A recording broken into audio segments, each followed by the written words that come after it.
So, I am a clairsentient person. I am an empath. I think I might be claircognizant. I might have that clair smelling thing going on, but the things that I haven't really demonstrated too profoundly were clairvoyance and clairaudience.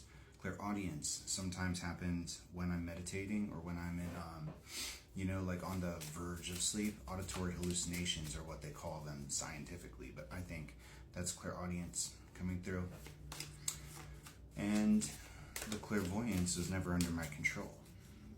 When I have visions, they are given to me by spirit. They are triggered by spirit. And what I see are potentials. It's not a for sure thing.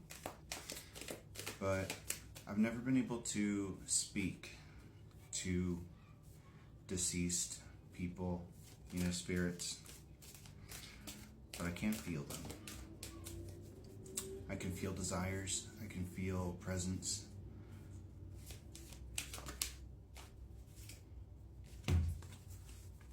Soul connections from the past.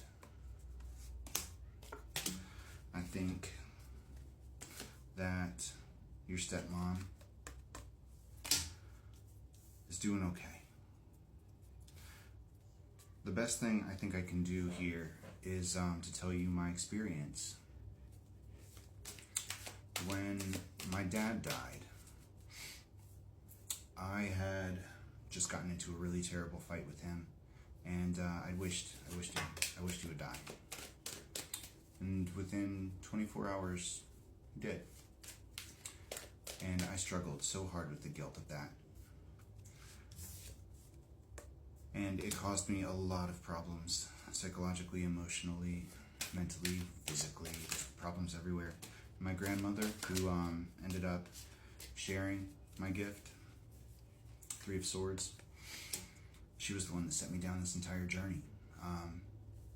But when I was a kid, she told me, after we woke up in the middle of the night, around the same time, after dreams, that she'd had a dream where my dad was inside of a knothole of a big giant tree. She had to climb up to the knothole, and it was like light was coming out, and she looked into it, and she could see him, and she talked to him, and he said that he was okay, and he had to go. Something along those lines. And she got closure that way. And in my dream that I had the exact same night, my dad was my dad, but he didn't look like him. He was walking through a crowd, and I was chasing after him. I was pushing so hard to get through that crowd of people so that I could talk to him, so that I could apologize, so that I could just be there with him one last time. But he didn't look like himself, and he just kept on walking. And I never managed to catch up to him. But I think that was his way of letting us know, mirrored, that he was okay and that he was moving on. I think he was sticking around for a while before that. And when he realized that you can't just live your life as a ghost, watching the people that you lived with, you have bigger things to do. You have a more intensive purpose. And I think that even as an entity, even as a spirit, you still have to take time, and you still have to process, and you still have to grow and change in order to fulfill your different roles. I think that right when you pass, you are very much so in a human frame of mind, and you're watching as if you were still a human, and you're just a disembodied spirit hanging out with everybody else. You're not truly one with universal consciousness yet. And I think that once you become one with universal consciousness again, that's when you end up shifting into the state of oneness. That's when you're truly part of spirit, and you are part of their collective will, even though I think there's still a sense of individuality.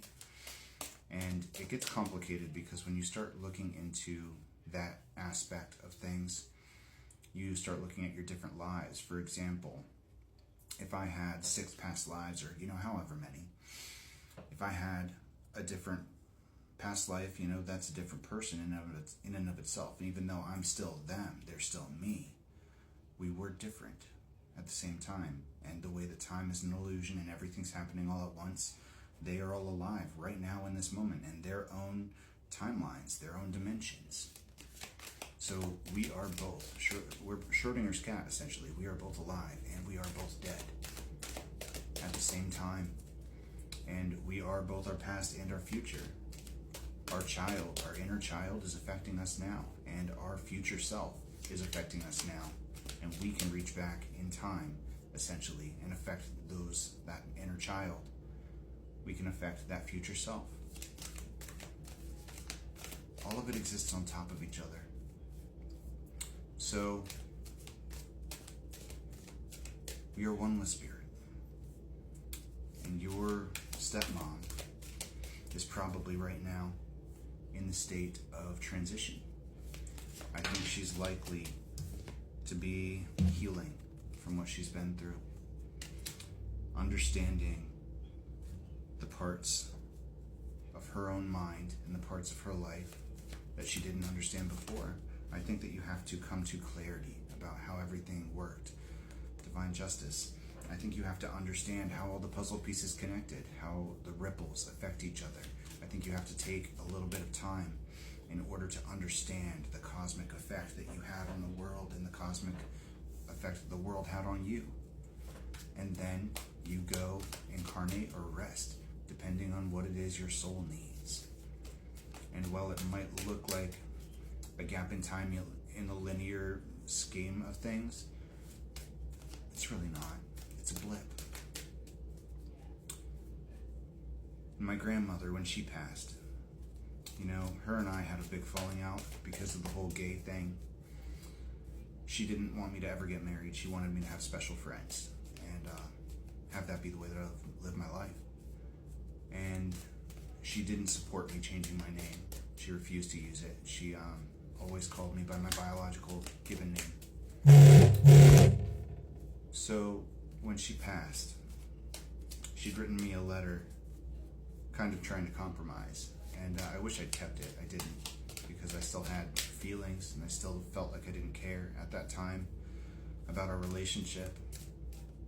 But it became clear after the fact that all the difficulties that she felt, King of Pentacles, in life, towards me, with me, all the problems that we had, things were different. After she passed, she changed her mind about a lot of things, and she helped me shift my life in the direction that it needed to go. And I think she was right about some things, not everything. But she didn't stay stuck in time at the point where she died. She kept on growing. She kept on changing. She kept on changing her vantage point, her opinions, how she felt. And she kept on watching me. And I think even though I can feel her all the time, the ancient white oak, I don't think that means that she isn't out there living in another life right now. I think she could have reincarnated 600 years ago, or she could have reincarnated 400 years in the future, or she could be living another life right now.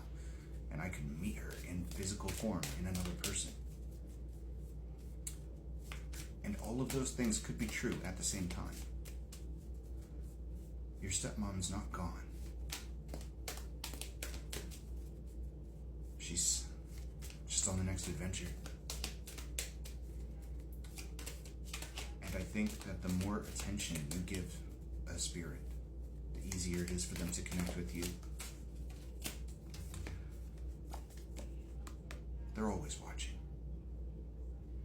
Even if you can't feel it, you have to believe that that's true. I had it in my head for a long time before I understood the whole quantum mechanics aspect of this, that there was an old Shirley Temple movie where she visited her grandparents. It was The Little Bluebird, and it was like their entire world came to life and they were able to live again in that memory, in that time. They were able to spend that time together because the children were thinking of them. It was like they were only awake when they were being thought of. So I would just say to direct your attention to your stepmom.